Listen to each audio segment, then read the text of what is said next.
On accueille Johan Billon, on dit Billon. Billon, tout à fait. Billon, absolument, directeur CFA du Cretay, Île-de-France.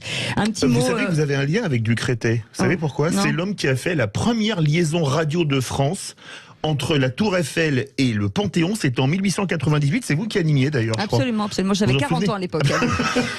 Allez, Jérôme Lavergne, j'en peux plus. Maman, viens me chercher, j'en peux plus. Je suis au bout de ma vie. CFA du Cretay, qui est un des excellents CFA.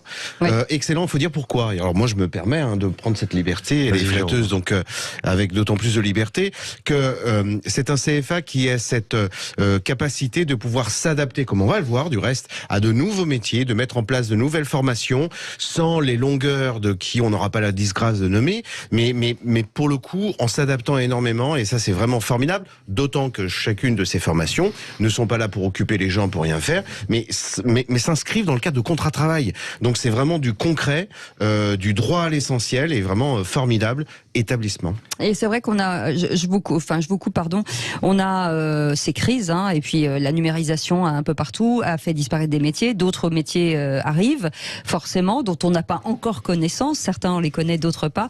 C'est peut-être l'occasion de nous expliquer ce que vous faites. Oui, merci pour l'invitation, et puis l'antenne finalement offert à nos métiers, les métiers sur lesquels on représente, nous le CFA du Cretay, c'est 30 ans d'histoire, on a parlé de la liaison radio avec Eugène du Cretay, pour le coup c'est de là d'où on tire notre nom. On est un CFA d'entreprise, mais d'il y a 30 ans, les anciens CFA du groupe Thomson, où on a commencé par former des techniciens sur de la réparation, les métiers de la réparation, plutôt en tube cathodique, et aujourd'hui on a fait évoluer notre offre. On accompagne énormément de grands groupes sur tous les métiers de la réparation, également plutôt du gros électroménager, du petit électroménager. On en a entendu beaucoup parler au mois de décembre dernier, avec l'indice de réparabilité qui est arrivé un peu partout. Aujourd'hui, ce sont des secteurs qui recherchent énormément de techniciens, de techniciennes, avec énormément d'offres d'emploi. On est sur des métiers techniques, et on a la chance... Des deuxièmes vies pour le matériel. Ouais, tout à fait. L'idée vraiment, c'est comment est-ce qu'on arrive à donner une deuxième vie aux produits. Aujourd'hui, il manque plus de 5000 techniciens sur ces secteurs d'activité, et on est le leader, je pense, aujourd'hui dans la formation de ces métiers de la réparation. Alors, j'ai une question qui vient en écho de mon petit préambule de bien dans l'émission. Est-ce qu'un senior en reconversion, dans le cas d'un technicien réparateur, je ne sais plus comment vous l'appelez, est-ce que vous pouvez l'intégrer dans un de vos groupes ? Complètement. C'est-à-dire qu'au CFA du Cretay, pour vous donner un ordre d'idée, c'est à peu près 800 contrats d'alternance. Je dis volontairement alternance parce que ça va mixer des contrats d'apprentissage, des périodes de pro, des contrats de professionnalisation.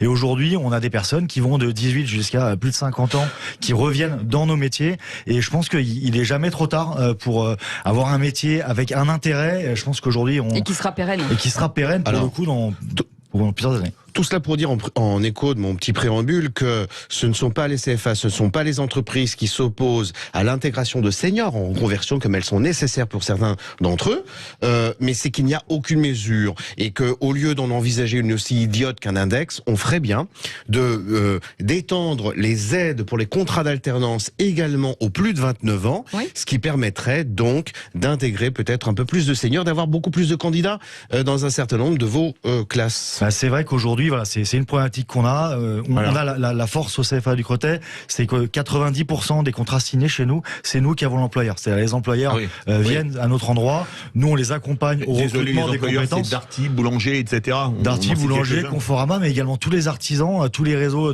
d'électriciens, de Fédélec, qui recherchent aujourd'hui des compétences qui n'existent pas sur le marché. Et finalement, nous on est une association. Je le rappelle, on a un centre de formation, mais sous statut associatif. Et notre objectif, c'est de travailler au service de toute une profession.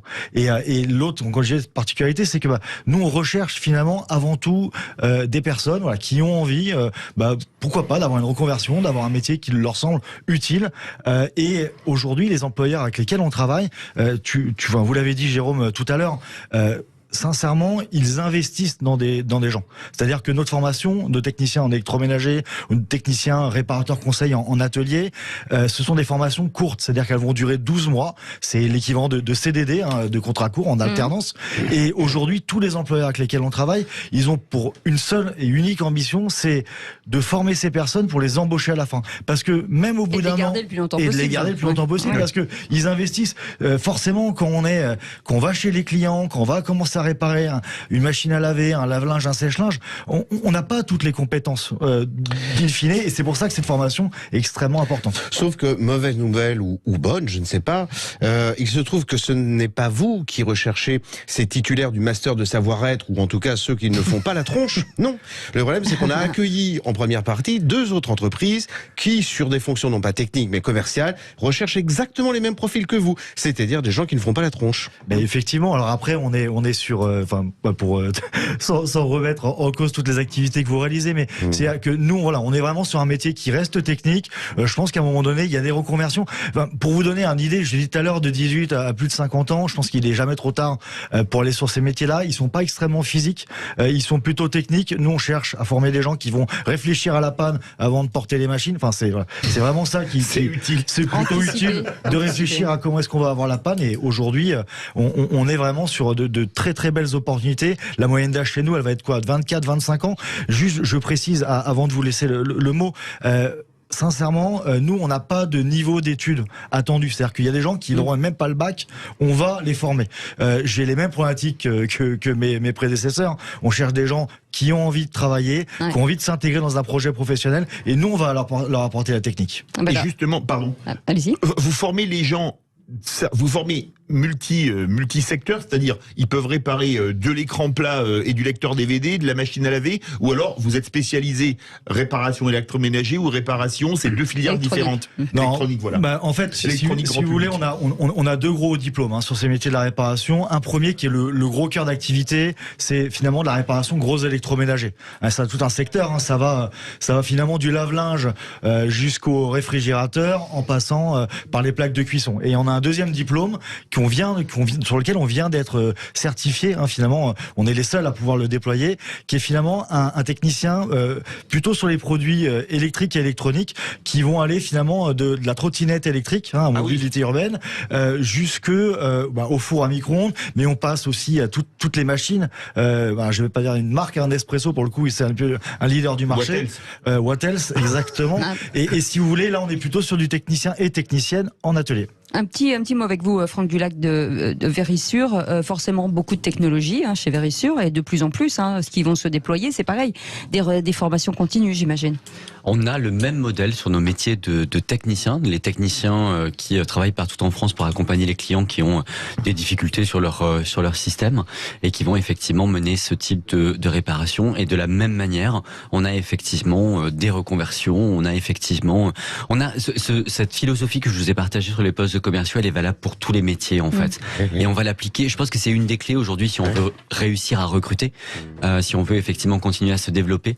C'est d'abord un projet, c'est du sens à une activité et à un métier. Ce sont des personnes qui ont envie d'avancer avec nous, et on partage cette aventure. Nous, on a construit tous les parcours permettant effectivement à chacune de réussir. Et d'avoir une vraie expertise surtout. Yoann Billon voulait réagir. Ouais, je voulais réagir parce qu'effectivement, on va forcément, on est quand même. Encore une fois, je pense qu'il y a un manque concret de main-d'œuvre d'une certaine manière. 5000 postes en manque. Mais main-d'œuvre d'une manière générale, sur le territoire, je dis pas qu'on est en plein emploi, mais on s'y approche doucement. Les tendances sont inversées. On va pas, je vais pas refaire un débat géopolitique par rapport à ces éléments-là, mais l'idée, en tout cas, je vais essayer de proposer aussi des éléments très concrets. En tant que centre de formation, on fait pas que des rentrées au mois de septembre ou au mois d'octobre. On a des rentrées décalées pour preuve, sur ce technicien électroménager. J'ai 45 postes à pourvoir qui vont démarrer le 13 mars prochain et le 17 avril. On recrute immédiatement, et pas que en Ile-de-France. On est basé quand même à Paris, en Ile-de-France à Clichy-la-Garenne. On est basé à Lyon, on est basé à Mérignac, on est basé à Marseille avec des centres partenaires, Montpellier, Nantes, Strasbourg, Metz, Lille, Rennes. Voilà, je pense qu'on essaye d'avoir un maillage du territoire avec tout le temps la même philosophie des besoins d'entreprise. Il nous reste 30 secondes. On s'adresse à qui? On fait quoi? On envoie un CV, on fait quoi? Tout simplement, vous allez sur le site internet, vous postulez, dans 48 heures ouvrées, on vous rappelle. Je pense qu'aujourd'hui, on est tellement tendu sur les profils qui sont motivés qu'on les rappelle. Et il faut savoir que tout profil est rappelé, vu en entretien individuel pour établir avec lui un bon projet professionnel. Ben vous restez avec nous, on revient dans quelques instants. On parlera justement de ce numérique avec une grande école du numérique.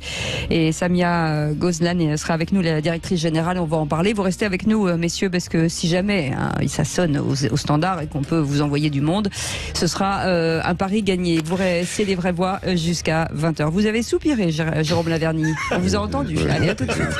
Absolument, c'est Sud Radio.